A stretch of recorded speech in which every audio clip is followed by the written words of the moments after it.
Welcome to this meeting of the Council.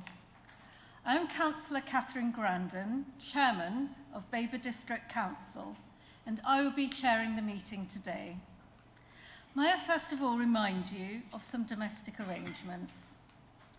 Toilets are situated outside the meeting room opposite the stairs. Cold water is also available in the breakout area outside the meeting room. If the fire alarm should sound, please leave the meeting room by following the fire exit signs and meet on the Ipswich Town Club training pitch.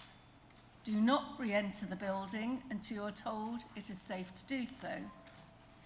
Please switch off all mobile phones or turn them to silent. I would like to remind everyone present that this meeting will be broadcast live to the internet and will be capable of repeated viewing. The whole of the meeting will be filmed, except where there are confidential or exempt items. If you make a representation to the meeting, you will be deemed by the Council to have consented to being filmed. By entering this meeting, you are also consenting to being filmed by the Council and to the possible use of those images and sound recordings for webcasting and/or training purposes.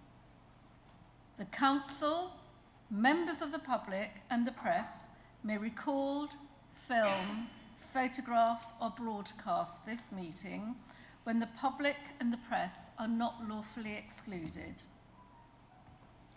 Before I move on to the agenda, I would like to welcome Ifti Ali, our new Interim Director for Law and Governance and Monitoring Officer to the Council. Welcome, Ifti. Can I move to the agenda now, please? Item 1, apologies for absence. Thank you, Chair. I have received apologies from Councillors Ayres, Dawson, Hardacre, Lindsay, Nunn, Maybury, Malvesi, McCraw, Parker and Melanie Barrett. Thank you. Thank you. Item 2, declarations of interest by councillors. All councillors have been granted dispensation from the Monitoring Officer to discuss the Independent Remuneration Report, item 18. And members who are on boards of the Council's companies have also been granted dispensation from the Monitoring Officer with regard to item 11 on the agenda.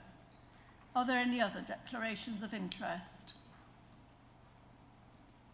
Thank you. Item 3, paper BC 2224, to confirm the minutes of the meeting held on 6th October 2022 for accuracy only.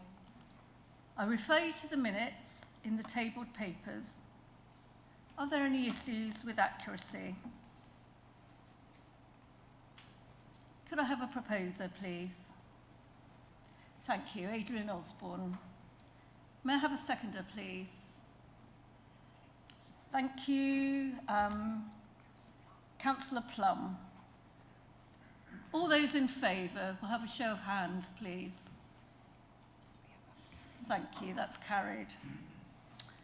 Item 4, BC 2225, announcements from the Chairman and Leader. First, I refer you to paper BC 2225 for noting.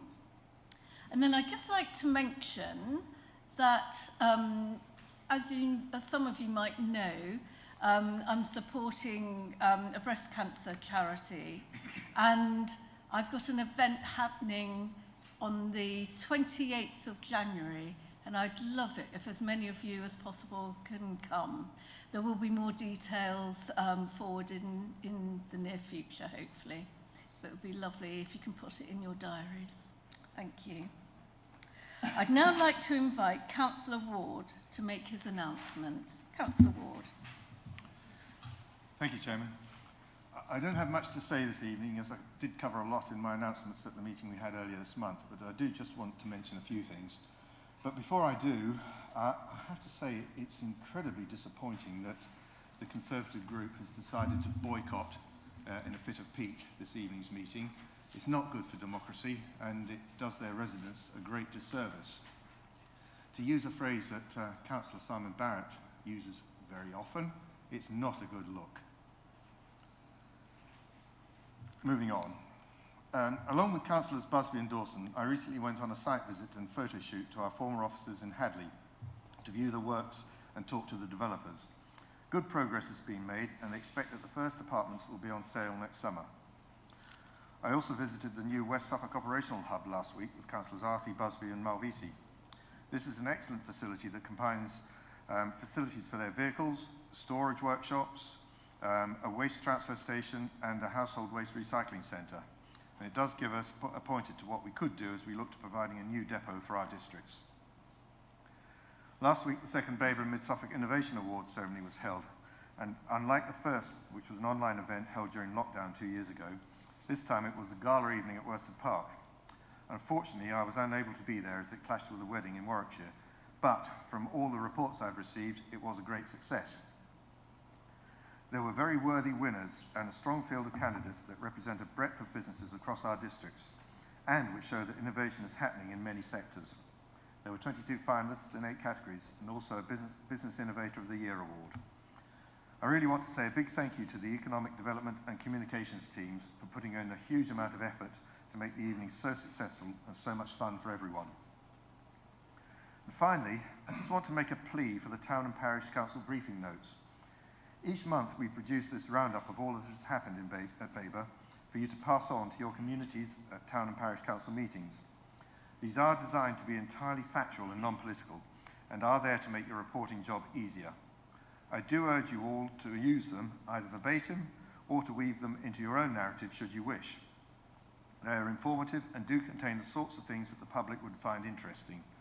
If anyone has any ideas for improving them, please let us know. Thank you, Chairman. Thank you, Councillor Ward. Item 5, to receive notification of petitions in accordance with Council procedure rules. Thank you, Chair. None received. Thank you. Item 6, questions by the public in accordance with Council procedure rules. Thank you, Chair. None received. Thank you. Item 7, questions by councillors in accordance with Council procedure rules. Thank you. Again, none received. Thank you. Item 8, paper BC 2226, Overview and Scrutiny Committee Report. I would like to invite Councillor Hinton to introduce his report. Councillor Hinton. Thank you, Madam Chairman. I'm not going to cover in detail the work of Overview and Scrutiny. The information is a matter of record, but I would like to highlight the main items that we've covered. In June 2022, the CIFCO Business Trading and Performance Report was covered. After one lost motion, it was unanimously recorded that full council will always be kept in the loop on CIFCO's performance, and not just when things go wrong. It's important that all councillors have ownership of this important work. Joint ONS were content with the report from CIFCO, and that is reported to you. Joint ONS approved the statements in your papers concerning the activities of CIFCO and the holding companies. Recent uncertainty in financial markets and the economic outlook for the country may make more frequent scrutiny a possibility.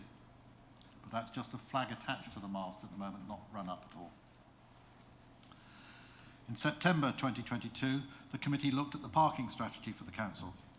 This is the first time that the council has had a parking strategy, and there was some concern over the urban-centric proposals, but it was noted that the parking strategy implementation plan was a more constructive phase for their ideas. The committee did agree on a list of comments for Cabinet, and these were reported and form part of your papers. At the same meeting, shared revenue partnership proposals for the council tax reduction scheme were scrutinised, and option 3 was recommended, which proposes a 100% discount in certain circumstances. This was regarded as a win-win option, as it was best for recipients, staff and council finances. An information bulletin was received from Shared Legal Services, which highlighted the splitting workloads and the varying complexity of the cases referred. Salient points are in your paper and the bulletin was noted. Finally, the Task and Finish Group on Rural Transport gave its final report. For Babergh, the recommendations are in the papers. Perhaps of most significance is the need for improved communication between the regulatory bodies in the area, Suffolk County Council, Babergh District Council and parish councils, to reduce the impact of living in the countryside in line with our green initiatives. Our population has a higher percentage of over 65s in rural locations, where costs are approximately 20% higher than in urban equivalents. This needs to be reflected in all our governmental bodies' decision making. I'd like to take this opportunity to thank all the committee members from both councils and substitutes for their constructive inputs into the workings of the committee. Thank you, Madam Chair. Thank you, Councillor Hinton. Are there any questions for Councillor Hinton? Thank you. If there are no questions, we'll move on to the next item. Item 9, to receive reports from Cabinet members. I would like to invite Councillor Busby to introduce his report. CMU1, Cabinet Member for Assets and Investments. Thank you. Thank you, Chair. Well, it's such a fantastically concise and comprehensive report. I'm sure you've all read it twice, so I don't propose to go through it or add anything to it. If there's any questions from the opposition? No, there wouldn't be, would there? There's nobody here. If anybody else has got a question, would you like to email me the question and I'll make sure it's circulated to every council member? Thanks.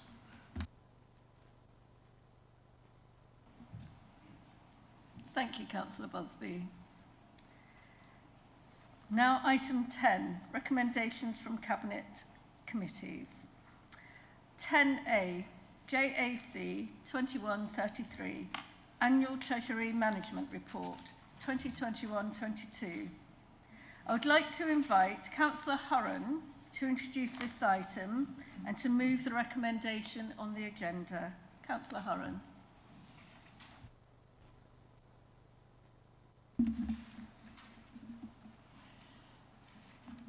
Thank you, Madam Chairman. Shame there's so few of us. I feel as if I've got nobody to project to. And I take the point said earlier, shame on our democracy, but here is the Treasury Management Outturn Report 21-22. It seems a while since we met, so it's a bit historic. 4 months, we met in July to sign this off. This is the Joint Treasury Management Report covering the position for the outturn for the financial year 21-22. It provides details of the performance, effects of decisions taken during that period, and confirms compliance with the Council's Treasury Management Policy. The report explains in more detail the factors affecting the strategy and activities, including the regulatory framework, economic conditions, interest rate, and liquidity risk. Major issues over this period were the economic recovery from the coronavirus pandemic, the war in Ukraine, higher inflation and higher interest rates. Inflation, which was 0.7 in March, therefore began to steadily increase, helped by the wholesale surges in gas and electricity prices, and in February inflation was at 6.2. That's up for over 5%, and now is approaching nearly 10%, so it gives the signs for a difficult working year, I would feel. Bank rate was 0.1% at the beginning of the reporting period. However, to combat rising inflation, the Bank of England increased it to 0.75, 0.75% by March, and it's now approaching 3. So once again, an indicator of increasingly difficult times. The government's furlough scheme hadn't insulated the labour market from the worst effects of the pandemic, having peaked at 5.2 in December 20. Unemployment continued to fall, and the labour market data for the 3 months to January 22 slowed the unemployment rate to 3.9. Specifically for Babergh, the council continued to hold additional cash from government grants received relating to COVID-19. This has much increased Treasury investment and activity during the year.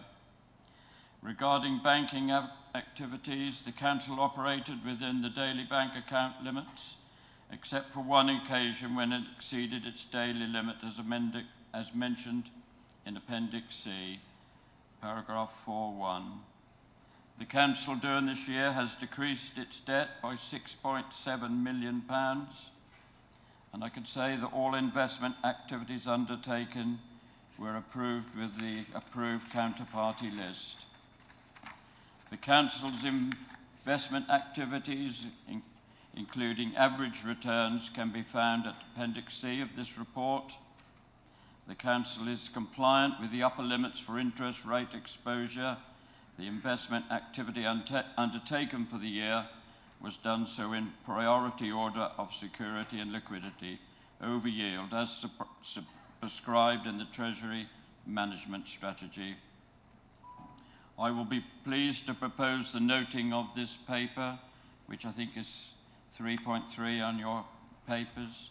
And I'd like to thank my committee, because unlike this meeting, we've had a pretty good attendance from both councils and from both sides of the chamber, and we've worked hard, and also the officers. I think I should thank them, because without them we would not survive. We're the amateurs as the councillors, but we rely on them. But we work hard together, and it's been a successful year, I would feel. I've got a bit of a husky voice because I've had a toothache, or tooth extracted recently, and I've still got the stitches in, but I'll do my best to answer anything. But I have a friend sitting over in the officers' gallery who I'm sure I can phone if I need help. Thank you, everybody. Thank you, Councillor Hurren. May I have a seconder, please? Councillor Ward, thank you. We'll now move to questions. Councillors may ask as many questions as they wish. However, they must be relevant to the subject, under discussion, and must be a question. Are there any questions? Councillor Hinton.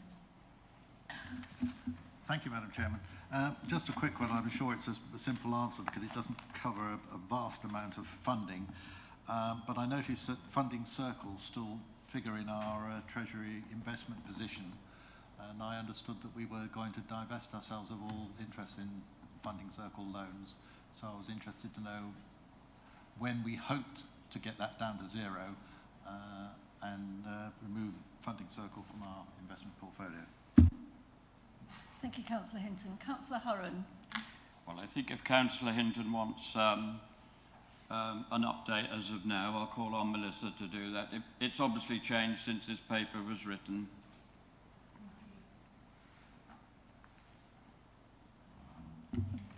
Thank you, Chair. I don't have the details of where we're at with Funding Circle, but we are about to embark on our half-year Treasury Management report, and that will be coming to joint audit standards the end of November, so I will have an update unless you'd like a written answer before then. Thank you. Are there any further questions? Right, if there are no further questions, we'll move on to debate. Councillors will only be allowed to speak once for 3 minutes, and this will be timed. Would anyone like to open the debate?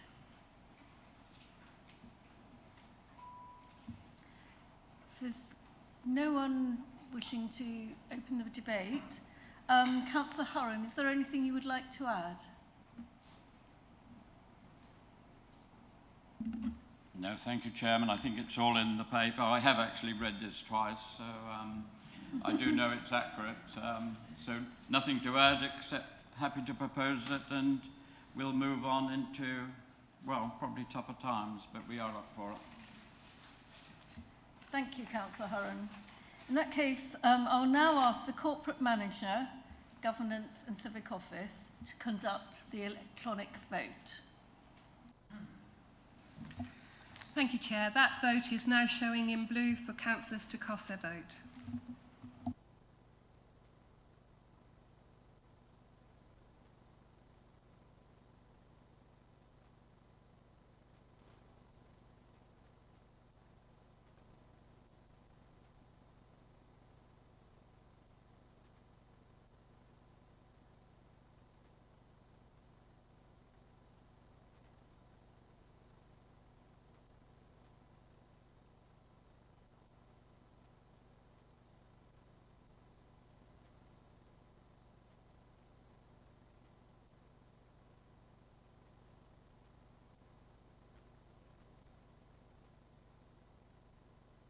Councillor Adrian Osborne, are you having technical problems? Can I take your vote manually, please? Thank you. Chair, that is 16-4, unanimous.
Produce paper BC 2227 and to move the recommendations in the report. Councillor Busby. Thank you. I was hoping there was going to be some debate on the Treasury paper. I had to swallow my Murray mint. Anyway, I'm delighted to introduce this report to full council today, albeit somewhat later than originally planned, and almost 4 months after the CIFCO business plan was considered by the ONS committee in June. This plan looks at performance during the 21-22 financial year and sets KPIs in the direction of travel for 22-23 financial year. During 21-22, CIFCO continued to deliver much needed income to our councils and also made a significant profit, with the value of the portfolio growing by some 12%. Whilst the current economic climate is uncertain, CIFCO has proved to be well managed and resilient in the face of challenging conditions such as the pandemic, and will continue to be so as it faces the current challenges of inflation, higher interest rates, and the cost of living crisis. CIFCO invested in the portfolio during the last financial year to improve the quality and sustainability credentials of our buildings, including the installation of solar panels, and is committed to continuing to improve the sustainability of the portfolio. Babergh benefited from about £2 million of net income last year, a total of 4.9 since CIFCO started trading in 2017, all of which can be put into our services, helping our communities, and is particularly important at the current time. And therefore, I'd like to propose the recommendations, page 54, 3.1, that the Council notes CIFCO Capital Limited trading activity and performance for the year to the 31st of March 2022, that Council approves CIFCO Capital Limited's 22-23 business plan for adoption by CIFCO Capital Limited, and that future CIFCO business plans are scrutinised by the Council's joint ONS committee and only reported to Council if the committee is not satisfied with the company's business plan and performance, or if a decision is required that is reserved to full councils. Can I have a second, please? Thank you. John Ward, Councillor Ward. And if you have any questions, of course, we have a team. It's like University Challenge, isn't it? A team of experts on hand to answer them. Thanks. So we'll now move to questions. Councillors may ask as many questions as they wish. However, they must be relevant to the subject under discussion and must be a question. Would someone like to open the questions? Councillor Hinton, thank you. Thank you, Madam Chairman. Just a little bit concerned about the recommendation 3.3, in that it does actually say only reported to Council if the committee is not satisfied with the company's business plan and performance, or a decision is required that is reserved to full councils. The Overview and Scrutiny Committee specifically recorded a motion which said that they would always be reported to council, so that full council could stay in information informed as to what was going on at CIFCO and be involved the whole time, even if only on an information basis rather than a decision-making basis. So I'm a little bit concerned about 3.3, and I don't think that 3.3 should be included because it's contrary to what overview and scrutiny have passed as a motion. Yes, that does seem to be a clash of recommendations. It does, and as I read it, I thought that's the case. I think we should take the recommendations straight from the ONS report on that then.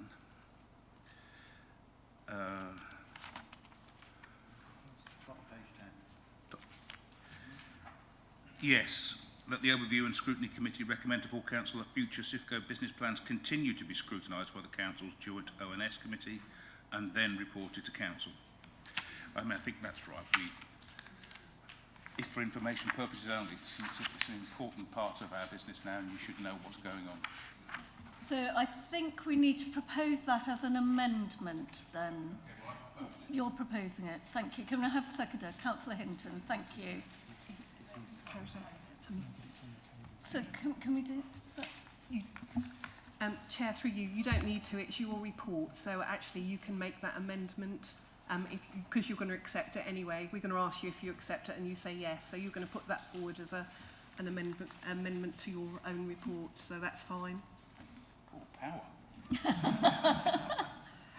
Fine. Are there any other questions? Thank you, Councillor Jameson. Thank you, Madam Chair. Since this report, business plan was put together, I imagine the economic situation is deteriorating drastically and gets worse almost weekly. I just wonder what mitigations, if any, are in place to offset the CPI, expected CPI for next year and other issues.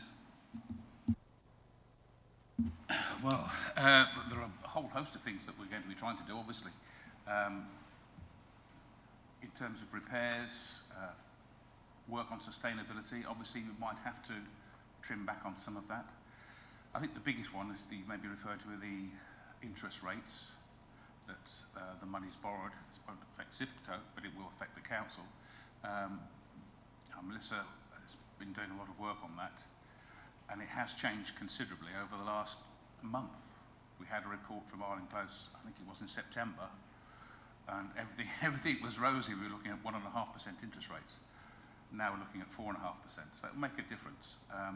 But there is money out there to be borrowed, and we will be doing our best to borrow it at the cheapest rate that we possibly can, so it continues to be below what we're prepared to pay for that. So just a follow-up. So is there any forecasts on how that might, what we might be looking at next year in terms of how CIFCO will do based on expectations? Well, it shouldn't affect the rents. The rents have kept up very well. That 98% paid in the last quarter. And that's the most important thing, that's the income. As for the difference between what we borrow at and what we lend at, I don't know what the figure will be. Hopefully it'll be we can lend it at a greater rate than we're borrowing it, but not at a too high a rate that it's going to cripple us. I mean, who knows what interest rates are going to be. We know that PWLB at the moment is around 4.5–5%. If it doesn't go any higher than that, I think we'll be okay. We can certainly borrow short-term and less than that, and that's what we will do. We continue to use short-term funds whenever we can.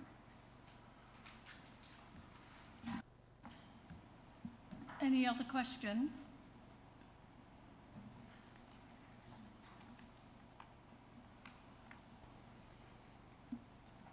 Thank you. As the questions have finished, we'll now move to debate. Councillors will only be allowed to speak once for 3 minutes, and this will be timed. Would anyone like to open the debate? Councillor Hinton. Thank you, Madam Chairman. Really just a point of reassurance for my colleague here, and that is that, as I mentioned in my report, scrutiny will be looking very carefully at the activities of CIFCO to make sure that we're responding in good time to any changes in the economic situation that comes along. And I'm sure that he would be pleased to come along and sub if necessary, or come along to the committee meetings and see what's happening. Thank you, Councillor Hinton. Councillor Ward. Thank you, Madam Chairman. Well, this really is good news, isn't it? I think now we're finally in a position where we can silence the critics. I can't imagine anyone now could have anything that they could say against CIFCO.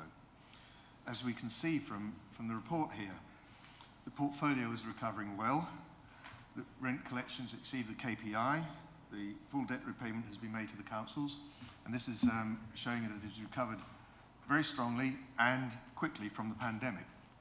And I know what Councillor Jameson said about the current financial crisis, but I think we can be safe and reassured that CIFCO will recover from the problems we're going through now.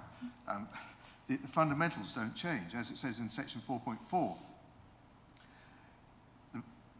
Due to the work of the board and the professional team, the quality of the assets and the diverse portfolio, none of that has changed. It's seen us through the pandemic and it will see us through the current financial crisis.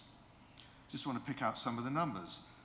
In the report, it shows that the portfolio value has increased by 12.15%. That's over £10 million in that year. We've now heard from Councillor Busby that and in the report, that the income now to the Babergh District Council in the past year, in 2021-22, was just over 2 million. The cumulative income is now in excess of 5 million. And looking at the value of the portfolio, purchase price 91 million and is now valued at 94 million. So all of the numbers are looking exceptionally good. So really, quite honestly, CIFCO is doing exactly what it was intended to do. It's a great success. And if he were here, I would actually congratulate Councillor Barrett. He was one of the principal drivers of CIFCO and getting it through council 6 years ago. When the paper came to council, it was proposed by my predecessor as leader, and Councillor Barrett as deputy leader seconded it. And he put in a lot of effort to ensure that CIFCO was set up and in order to deliver what it is delivering to these councils. So congratulations and thank you to Councillor Barrett. You're not asking for a second, are you? No, I mean, the MTC. Thank you, Madam Chairman. Thank you, Councillor Ward. Are there any other... Well, can I just ask, perhaps Chris, if you want, like to put your 5 pence in, just how you think that the next 12 months is like to go. I think it's probably covered in the report, which I mean, it's a very in-depth report, but as we've said, the situation has changed since we wrote that report somewhat, so perhaps you could just look forward for us. Yeah, thank you, David. Yes, I mean, it's very difficult to predict what is going to happen, but I think, as Councillor Ward said, the important thing is the fundamentals in the portfolio. You know, it's a diverse portfolio set across different sectors, with different sizes, a good range of tenants. We've obviously had a very challenging couple of years with the portfolio, and I'm absolutely delighted, and that's really the hard work of all the team, that the rents have held out. We've had some challenges, but we've got through that. The important thing about this portfolio, obviously, as far as our shareholders are concerned, is that it's fundamentally is an income portfolio, and that's how we see it. And that one of the key roles of the board really is looking to see at the strength of the income. You know, we're looking ahead. There are some times in 26, perhaps, when there are some leases coming to an end and times like that. So we're looking very hard now at how we negotiate with tenants to make sure that to take the risk out of some of those circumstances. And I think, in speaking for the board, I think that the feeling is that over the next year or two, the portfolio does look strong. There will be challenges. There may be challenges in terms of valuation, but the important thing as far as this portfolio is concerned is that it's an income fund, and it is continuing to produce that income. Obviously, it was mentioned earlier as well about sustainability, and that is a key focus of the board to improve the sustainability of the portfolio. But our shareholders need to bear in mind that most of the properties really are let on full repairing and insuring leases, and so therefore there are only limited occasions when we can invest or we can work to improve the sustainability of the portfolio. But that is certainly something which is very high up at the agenda of the board as well.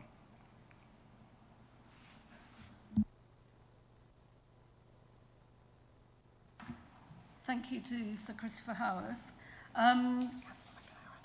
Councillor McLaren, thank you. Thank you, Madam Chairman. I think I want to, probably with all my colleagues, congratulate you, Sir Christopher, and your team and the professional team. It was a joy to read the paper in a week or a month or 3 months that we've had some bad news, and all credit to all the hard work that you've done. Thank you. Thank you, Madam Chairman. Thank you, Councillor McLaren. Councillor Bosby, is there anything else you'd like to add? I don't think so, thank you. Thank you. So in that case, I'd like to ask the Corporate Manager, Governance and Civic Office to conduct the electronic vote, but please note that we're moving the recommendations with the amendment to recommendation 3.3. Are you happy about that, Councillor Busby? Thank you. So I'd like to move to the electronic vote. Thanks. Thank you, Chair. That vote is now showing in blue for councillors to cast their vote.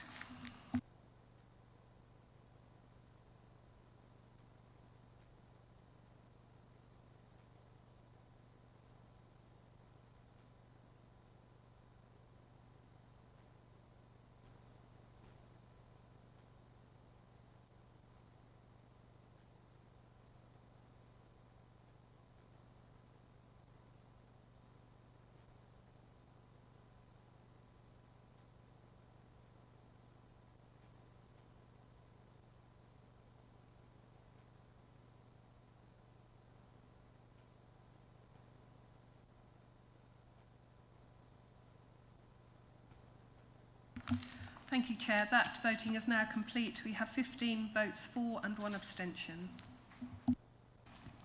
Thank you. That vote is carried.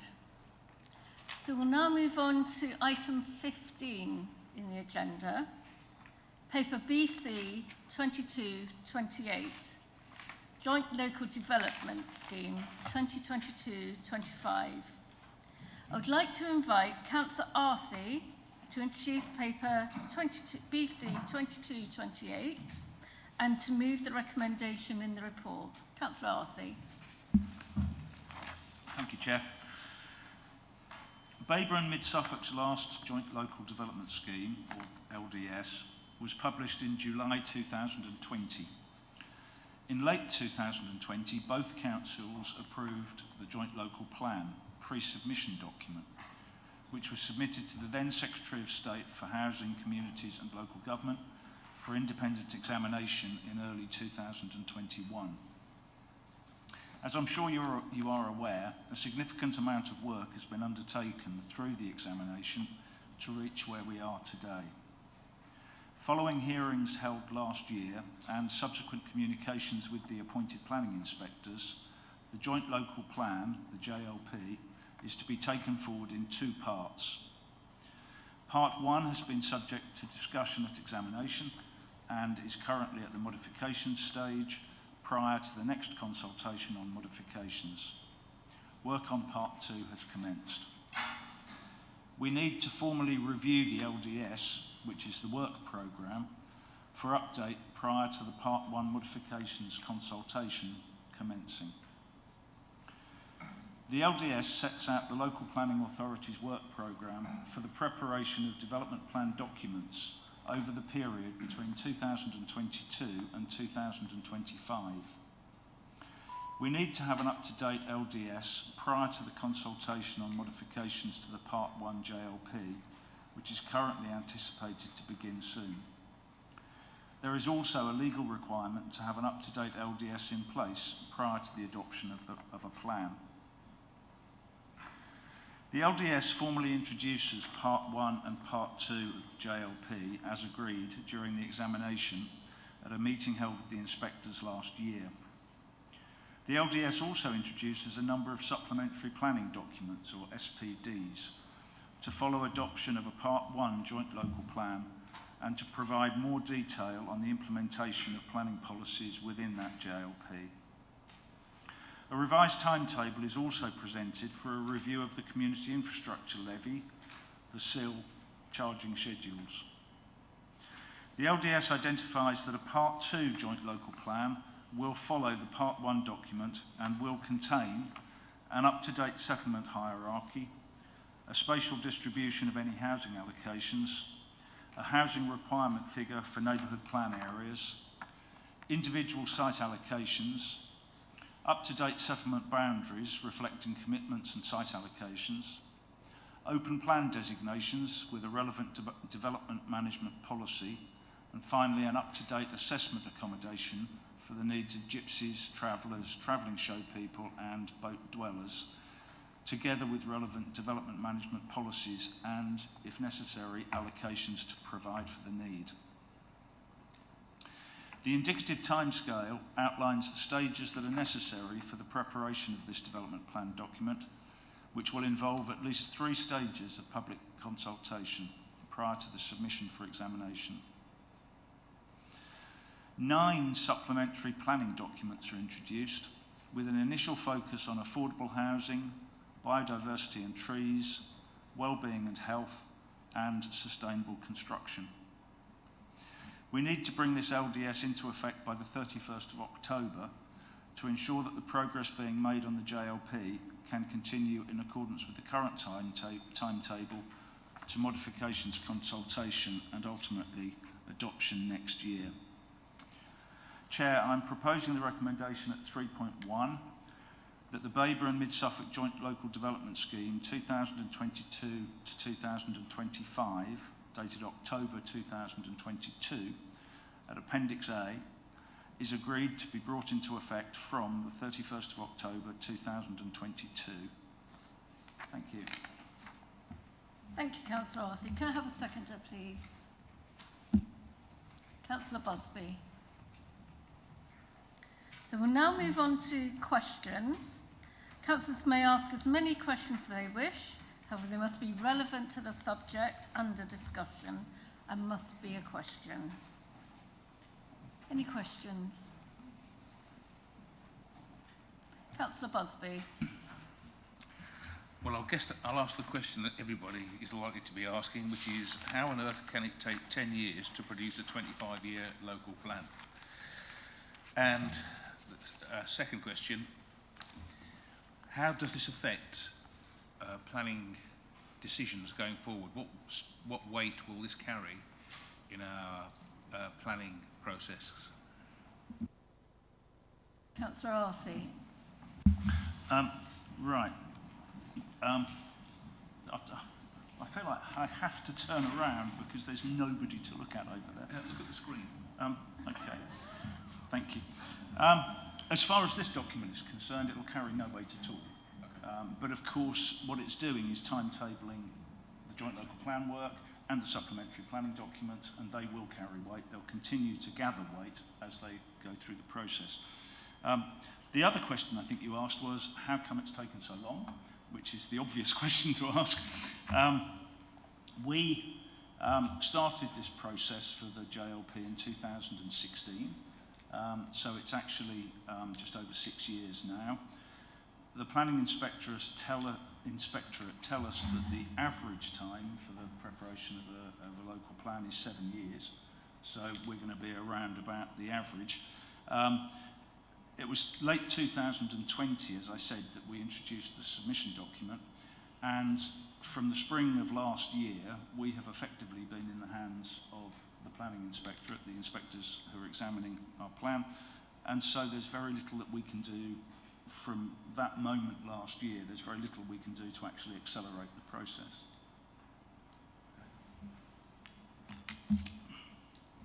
Thank you. Councillor Busby. Yeah, if I can come back on that. Well, look, I mean, it's been a tiresome exercise, I guess, and one Robert is probably going to be glad to see the back of when we get to 2025, well, those of us that might get to 2025. But there must be lessons that have been learnt on the way that either we can tell the inspectors or they can tell us about how to speed up this process. I mean, it is ridiculous that it takes 10 years to produce a 25-year plan. I know there's been a hiccup in the middle, but maybe we should have anticipated that, I don't know. Maybe inspectors should get involved at a much earlier stage. I don't know whether they can. But we must learn lessons from it. We can't get to 2025 and immediately have to start another plan which will take another 10 years. Sorry, was that a question? How can we avoid that?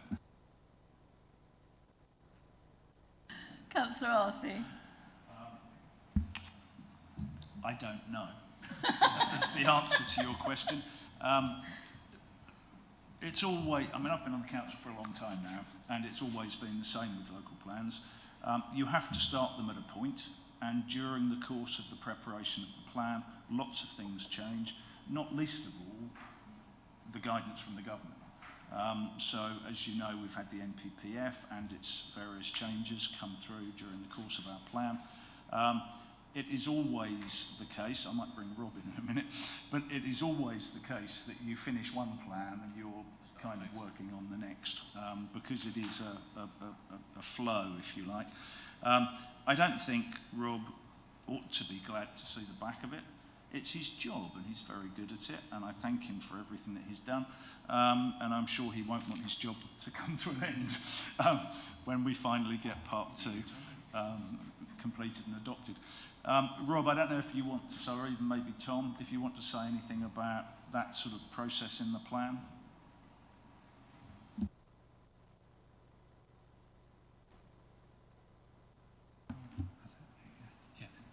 Thank you, Councillor Arthey. I think I'd just like to point to 2 things that happened during the production of the plan. One thing we had, as you alluded to, the National Planning Policy Framework was revised in 2018, and there was also the introduction of a standard method for housing numbers, which resulted in an uplift of around 40%. Also, we had a shift to much more infrastructure-led approach, so we've spent a lot of time on the infrastructure delivery plan, making sure that's comprehensive. And we're always working in an environment where policy changes, so we need to be alive to that. But certainly, yeah, we'll reflect on the past few years and as we go ahead. Councillor Busby. Well, I've actually thought of an idea how to speed it up. Wouldn't it be much quicker if every village had a neighbourhood plan? If every village had a neighbourhood plan, wouldn't we just then staple them into a binder and say, there's our local plan?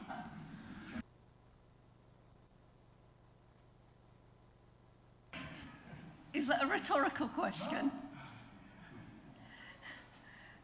Councillor Arthey or Rob? Well, I'll stand up and talk just for a minute or two, because I can see that Tom and Rob are having a chat about how to answer a question like that. My initial response is that neighbourhood plans deal with a sort of a more contained plan, obviously, because it's for either the parish or they can share parishes, do 2 or 3 together. But it doesn't look at the overarching needs of the district. So when you come on to things like the district housing need, the employment allocations, I don't think you could rely on an individual parish to accommodate those sorts of needs. So I think the answer to your question is no. You could not have a series of neighbourhood plans and staple them together and call it a local plan. Has that given you enough time to think?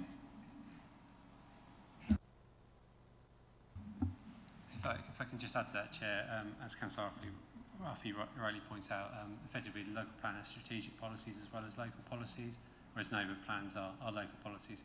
Of course, they're part of the development plan. We take account of them when we're producing the local plan, and we need to work carefully when plans are being produced in tandem. But you do have to have the strategic policies in accordance with the NPPF. Councillor Ward. Okay, thank you.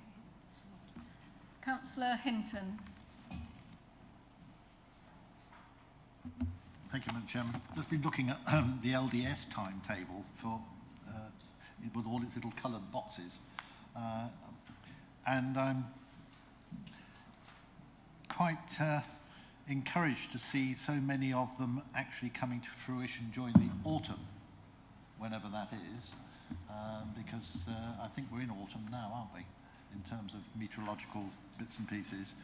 But for instance, biodiversity in trees. Will the supplementary planning document on biodiversity in trees give any more protection to our trees than we have at the moment, where in my particular ward, it seems that developers can chop down trees and enforcement don't seem to do anything very much about it.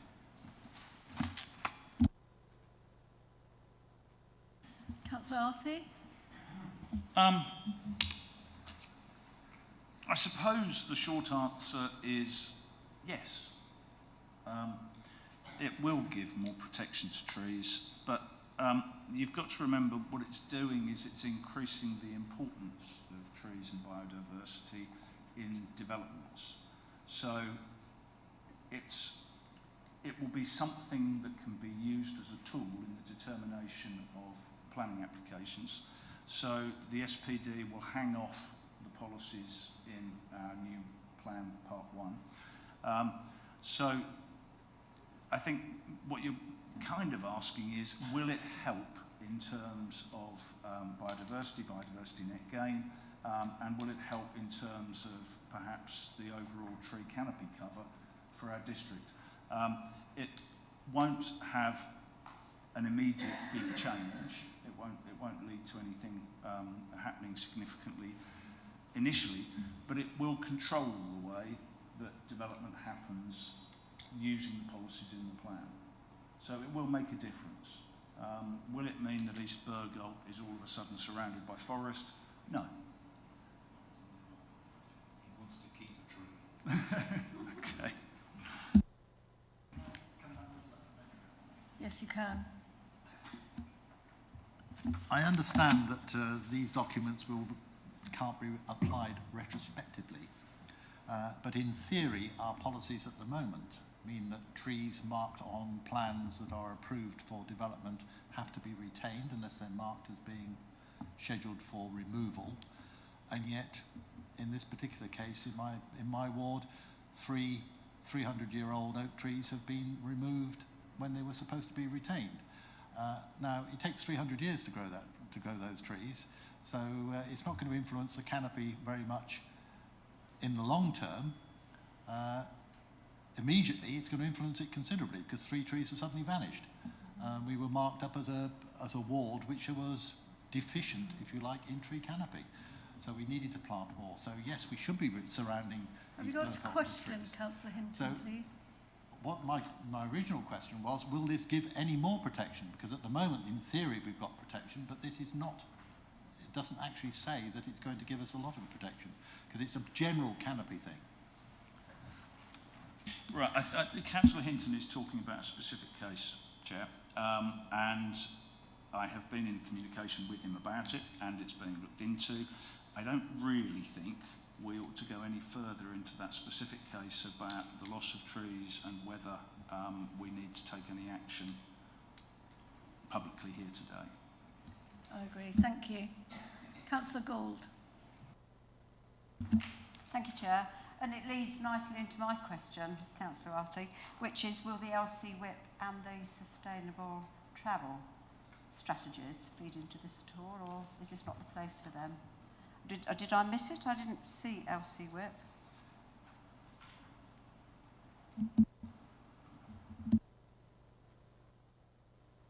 Chair, I don't quite understand the question. I'm sorry. The LC Whip, will it feed into this document at all, the information that's on the LC Whip in terms of the aspirational cycle and walking pathways that are there? Is this an appropriate place for that to feed into somehow, or not? I mean, the answer might be not. I think there was some talk of the LC Whip somehow connecting with the local development plans. But, Would the officers... I think we're talking about the local development scheme today, which is the timetable for what's going to happen. I'm looking hopefully towards Tom and Rob there. I think the question is more about will the LC WIP be picked up in the JLP and the supplementary planning documents. I think, is that the question? Yes, yes. Can we ask our officers to help here, please?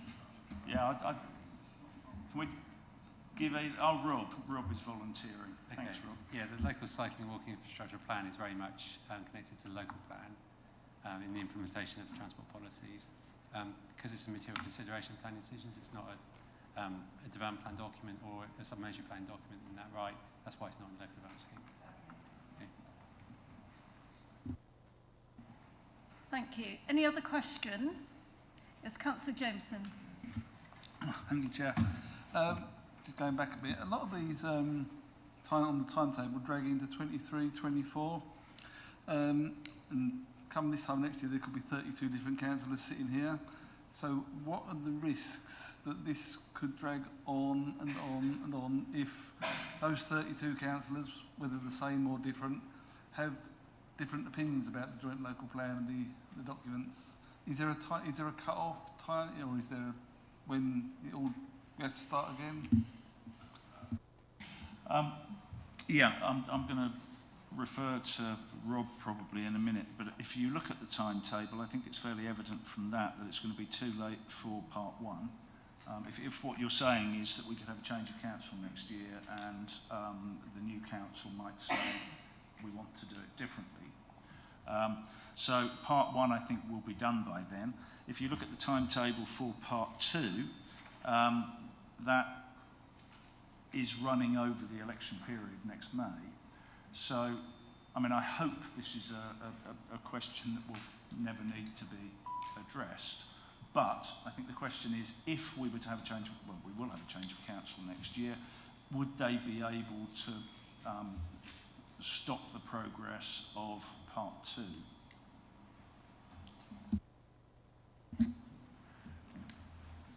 Thank you. Chairman, Councillor Arthur's invitation.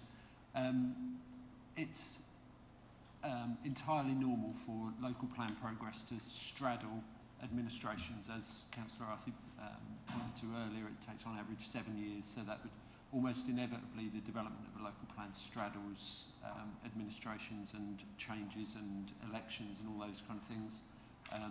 Government through the Department for Levelling Up Housing and Communities have indicated that all councils should have an up-to-date plan in place by the end of 2023. Your part one, if we get through the examination and then you adopt that, will achieve that for you. Part two is within the gift of councillors to determine how they wish to take that forward following the election next year. I'm not really sure where else some councils find themselves in very difficult positions because they get down towards the end of the line of a local plan process and then choose not to adopt.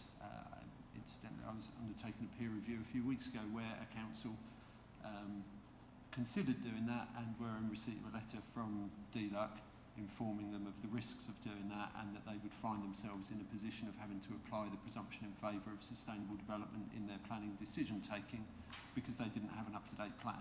So my advice to councillors would always be to get yourselves an up-to-date plan as soon as you can and when it's within your gift, and then commence work on a new one or an amendment to one if you so choose to.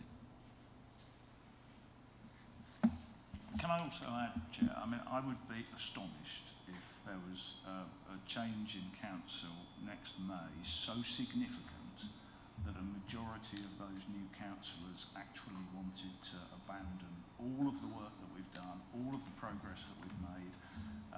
You know, it has been 6, it will be 7 years by then. I mean, it would be an astonishingly daft decision to make, in my view. You've asked the question, but I just hope that the answer will never have to be arrived at. Councillor Hurren. Chairman, thank you. My comment is partly statement, partly question. in relation to what Councillor Busby said earlier. I have read this and taken a great interest in the joint local plan for the last, well, it seems 20 years almost. And I can say this one is like no other. Our last local plan wasn't great, and that was a rehash on the one before that I think was written by the late Neil Gregg. This one seems to contain everything down to the finest detail. So I think once you've got a local plan that's that concise, it shouldn't take too long to update it and build on it. And hopefully it'll be a rolling process that will be a lot quicker. And also I think the fact that so many of our villages have now done neighbourhood plans, it should help as well. Even if only for the education purposes. Now every village tends to know what it's about, don't they? And they're quite well read. And most of my village have got an expert who has the information at the fingers. So the next one in updating should only take a couple of years, unless the government continue to muck with planning regulations, in which case we could all be in trouble. But great plan, great work, great hope for the future. Thank you. Councillor Horan, we're veering into debate here. Have you got a question at the end of that? I start with a question, is it not the case? I'm very likely to look out. Chairman, Councillor Horan is absolutely right. It is the case that the amount of work that's had to go into this, I mean, it's a JLP, so it's 2 councils, so there's obviously twice as much in terms of the error involved. But yes, it has been far more in depth. The amount of work that's been involved has been that much greater. I think this is the 3rd local plan that I've been involved in since I was first elected all those years ago. And yes, you're absolutely right. And we are very hopeful. Obviously, we've got part 1 with its modifications coming soon. We're very hopeful that it will be the best set of policies and the best document that we've ever had for controlling growth in the district, for distributing growth in the district, and for determining planning applications. We seem to be more or less into for your answer, debate. Councillor Arthey. We seem to be more or less into debate, but does anyone else have some further questions before we move formally into debate? In that case, shall we move into debate here? We seem to have almost started it anyway, but would anyone like to? Councillor Ward, thank you.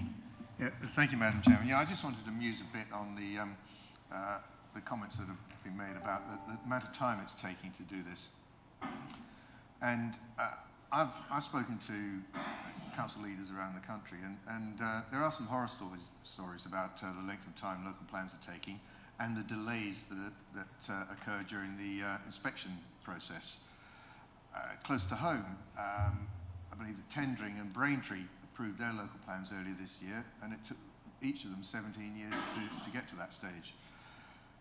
The DCN is constantly lobbying government about this, and to be fair, the government themselves, I think, understand that the current process is not fit for purpose. It's far too time-consuming and takes far too long. And I think that they did, the original Levelling Up and Regeneration Bill was going to attempt to improve the process, I think, and make some significant changes to the planning system.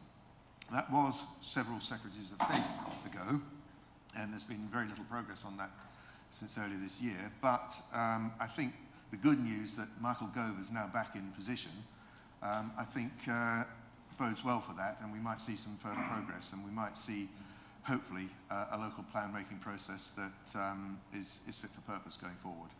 But at the moment, we've got to live with what we've got.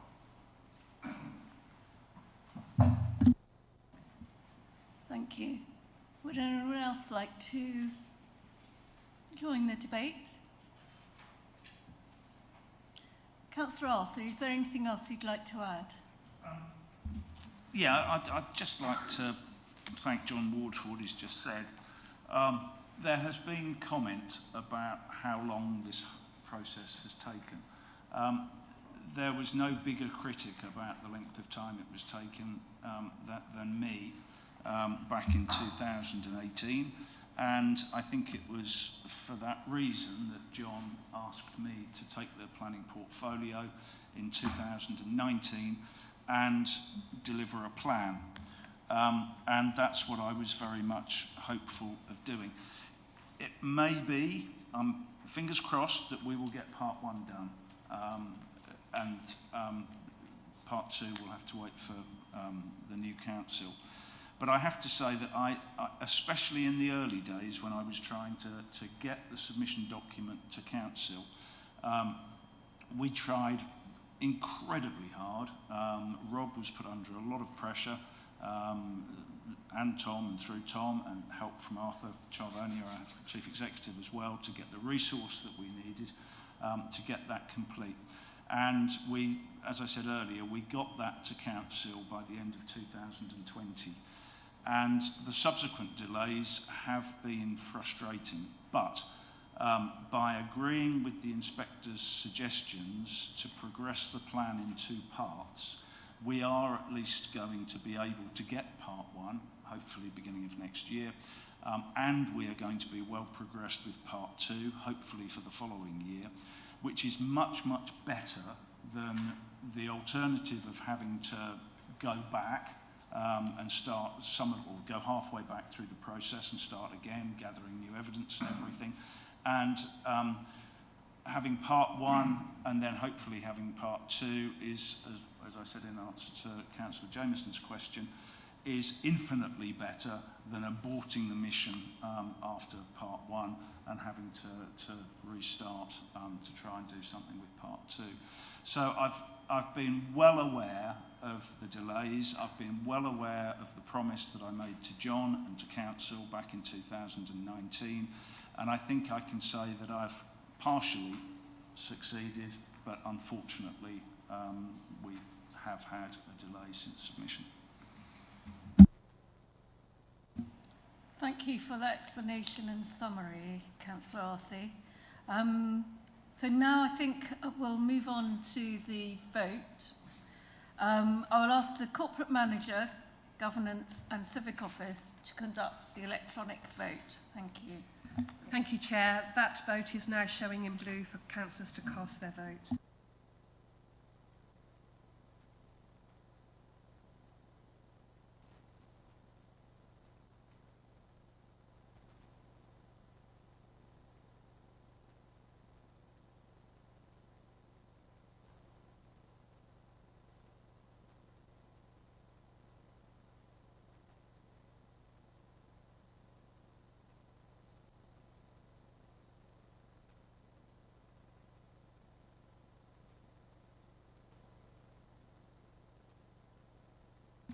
Councillor Creswell. Oh, it's just gone through. Chair, that is 16 votes for. Thank you. That is carried. We'll now move on to item 16, paper BC 2229, decisions taken by the Chief Executive under delegated powers in accordance with Part 2 of the Constitution. I would like to invite the Chief Executive to introduce this report, which is for ratification by Council. Thank you, Chairman. As councillors will recall, we weren't able to appoint a monitoring officer at the last full council meeting earlier this month, but as I indicated to you at that time, we would be doing so, and I would use my powers outside of the meeting in order to appoint a monitoring officer if I needed to do so. I have done that. That report is in front of you there, and my request this evening is that you ratify the decision that I made to appoint IFTI, who the Chairman introduced at the beginning of the meeting, as our formal monitoring officer. So I'll need a mover and a seconder. Thank you, Chairman. Thank you. Councillor Ward, thank you. Councillor Davis, seconding. The recommendation is that Council ratifies the decision taken under delegated powers by the Chief Executive. Unless members have any questions, I intend to put this straight to the vote. So thank you. I will now ask the Corporate Manager, Governance and Civic Office to conduct the electronic vote. Thank you, Chair. That vote is now showing in blue for members to cast their vote.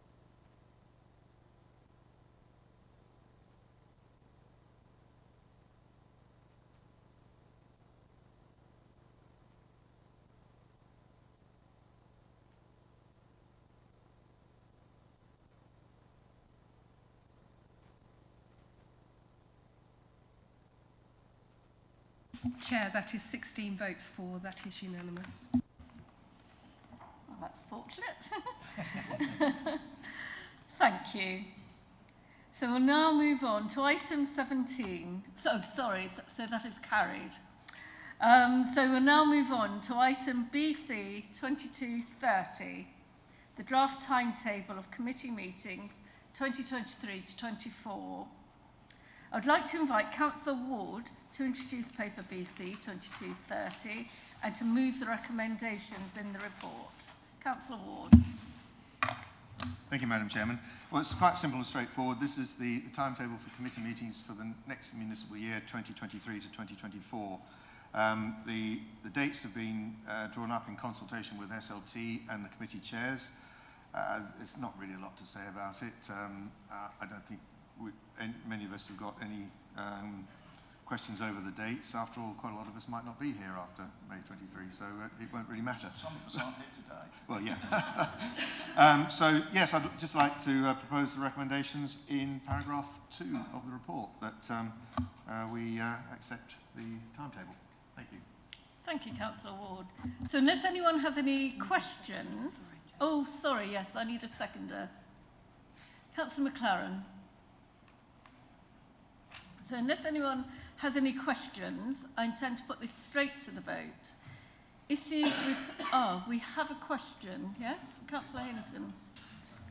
Thank you very much indeed, Madam Chairman. Just a quick one. I just spotted looking at it. There's a planning committee for Babergh organised for the day before the elections. Doesn't that sound can you email in that query, please? Well, it's the 3rd of May. It's against the 4th of May. So I'm being told that that can be answered now. Chair, regulatory committees can still continue through the moratorium period, so hence we will be continuing with planning and licensing if needed. Thank you. So any further queries can be emailed to Jan following the meeting. Okay. So thank you. I'll now ask the Corporate Manager, Governance and Civic Office to conduct the electronic vote. Thank you, Chair. That is in progress for you to cast your votes.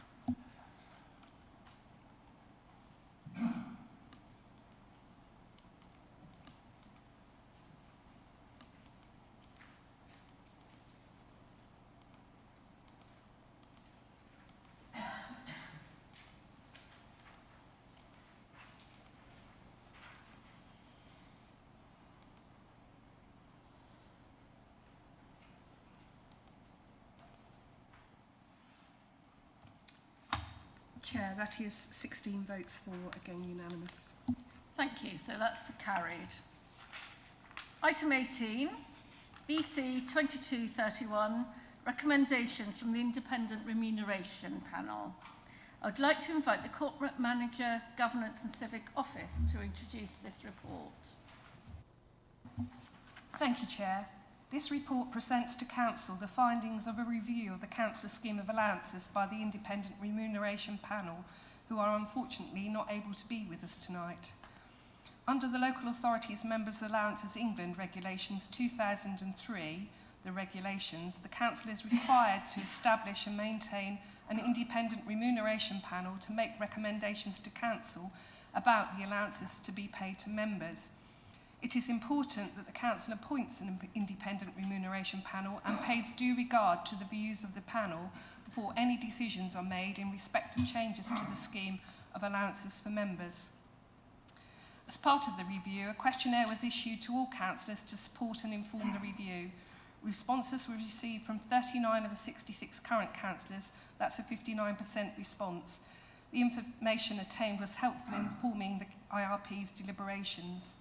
The IRP interviewed 8 current councillors using a structured questioning process within focus groups across both authorities.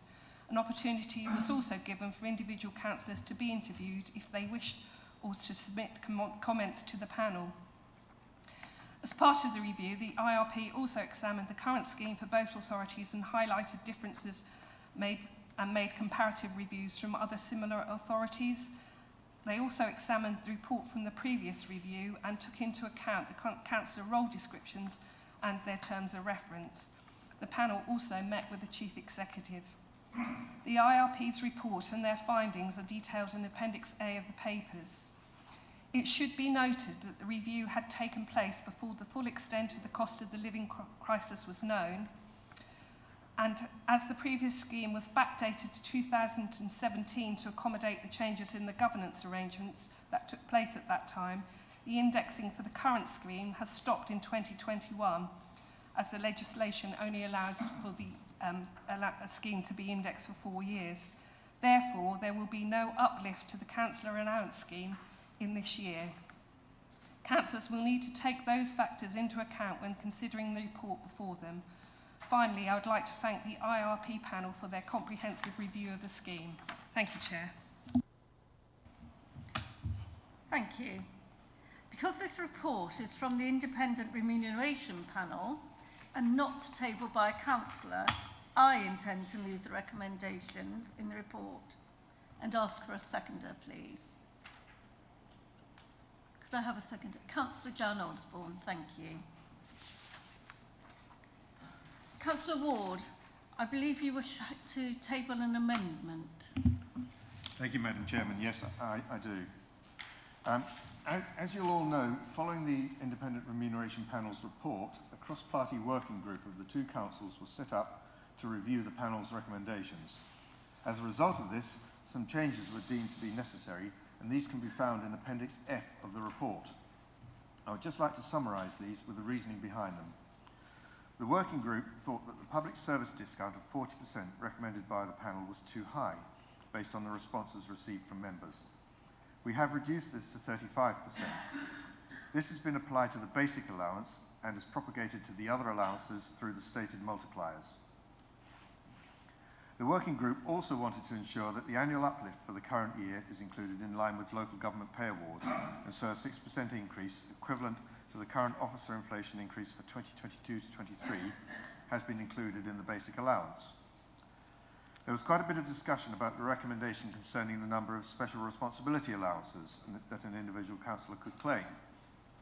The working group thought that the restriction to just one was not practical given the number of councillors we now have, and also it didn't reflect the increased workload that a councillor with more than one responsibility has.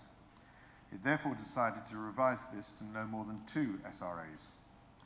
And finally, the working group wanted to ensure that the revised allowance scheme should only come into force for the new council, and so the effective date has been put back to 8th of May 2023. So I'd therefore like to propose the amended recommendations detailed in Appendix F, and would ask for a seconder, please. Councillor Hinton, thank you. Can I just say Yeah. just a couple of brief words? I endorse the recommendation because it also makes it very clear that the original proposals talked about political group leaders of, well, let me find the right page again, I've lost it now, group leaders with more than 5 members and group leaders with less than 5 members, which left 5 members in limbo, whereas this one addresses it because it does say political group leaders of 5 or more members and political group leaders of less than 5 members. So that clarifies that issue there. Thank you, Councillor Hinton. So we'll now move on to questions on the amendment, or was there something you wish to say, Councillor Ward? Well, I just wondered, Madam Chairman, whether you would accept the amendment as it stands, and then we can move to the amendment as a substantive motion. Can we do that? You can accept only on the proposal. Yes, we can do that. Do I need a further seconder? You just need to ask Councillor Osborne if she's happy to. Oh, Councillor Osborne, are you happy? Can I just have clarification on what the amendment is again, please, before I put my hand up? Councillor Ward. The amendment, the details in Appendix F, which the Council Working Group put together based on its deliberations. Thank you, Madam Chairman. I'm happy with that. Thank you. So that's something good. You can ask if there's any questions. Right. Okay, so are there any questions on the amendment, please? Councillor Arthey. Just clarification, really, and that is that what we agree will apply to the new council elected in 2023. It doesn't apply to us. That is correct. With the revision of the implementation date to 8th of May, that will be correct. Thank you.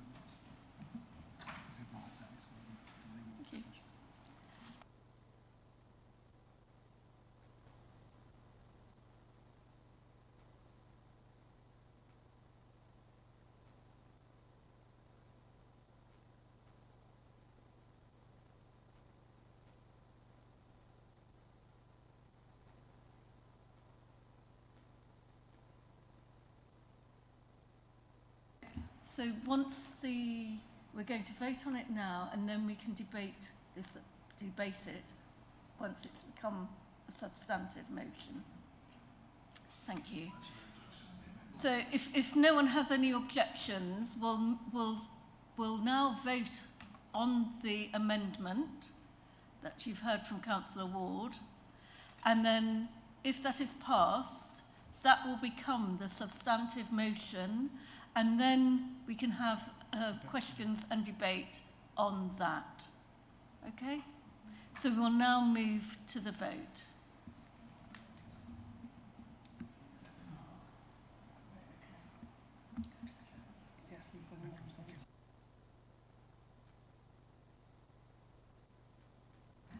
So That's fine. Yeah. So we're voting on the amendment. I'd like to ask the Corporate Manager, Governance and Civic Office to conduct the electronic vote on the amendment.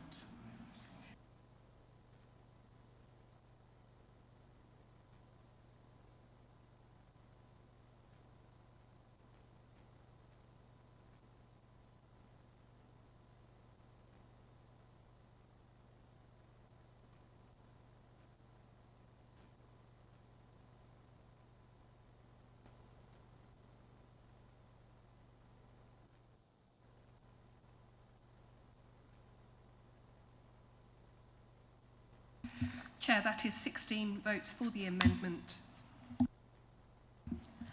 Thank you. So that has now been carried. So that now becomes the substantive motion. And so now we can move to questions debate on the amendment, and that is now the substantive motion. So would anyone like to open with the question?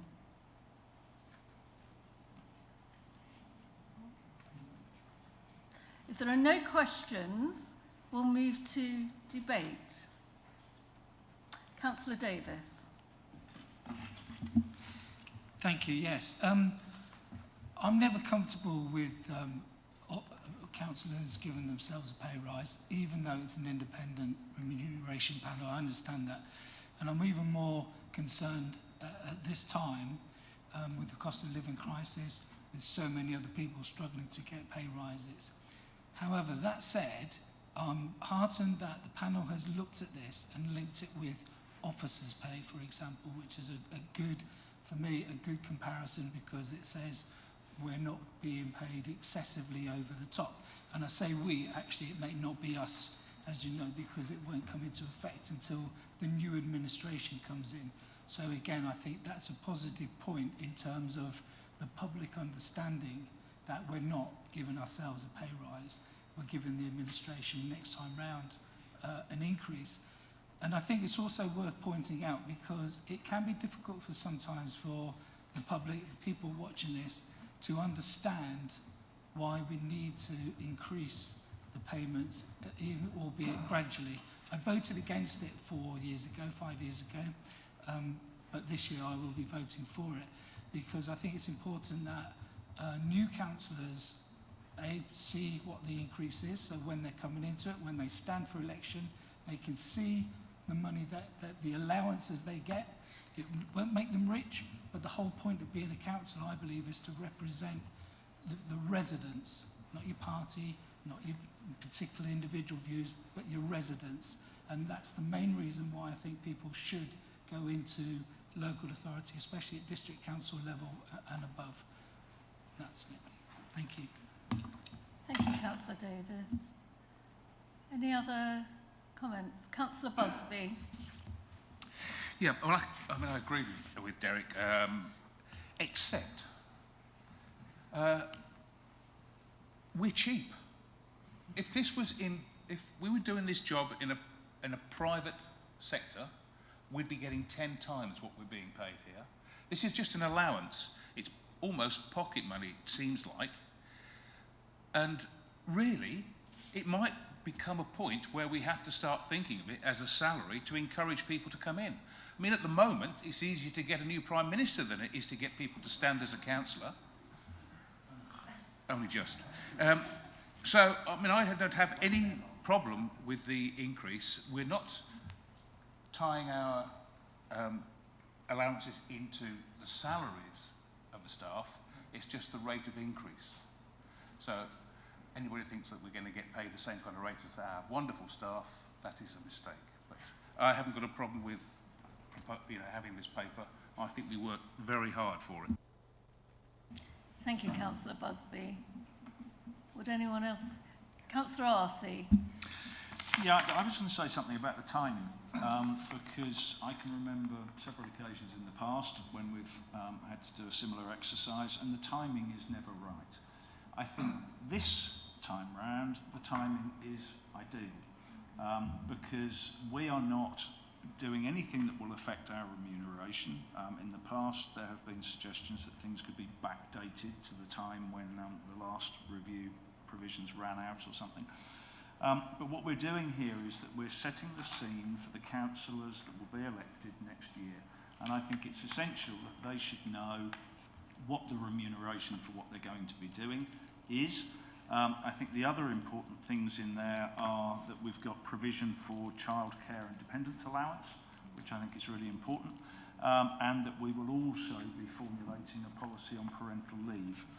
And I think it's important that councillors know that we're doing that, so that when they consider standing for election next May, they know exactly what they're going to be able to provide for. So I'm fully supportive of, I was fully supportive of the original proposal, and I'm fully supportive of John Ward's amendment as well. Thank you, Councillor Arthey. Would anyone else like to comment? Thank you. Well, if no one else would like to join the debate, we'll now move on to the electronic vote. Thank you, and I will ask the Corporate Manager, Governance and Civic Office to conduct the electronic vote on the amendment. Thank you, Chair. That is detailed as Appendix F of the report and showing in blue for councillors to cast their vote.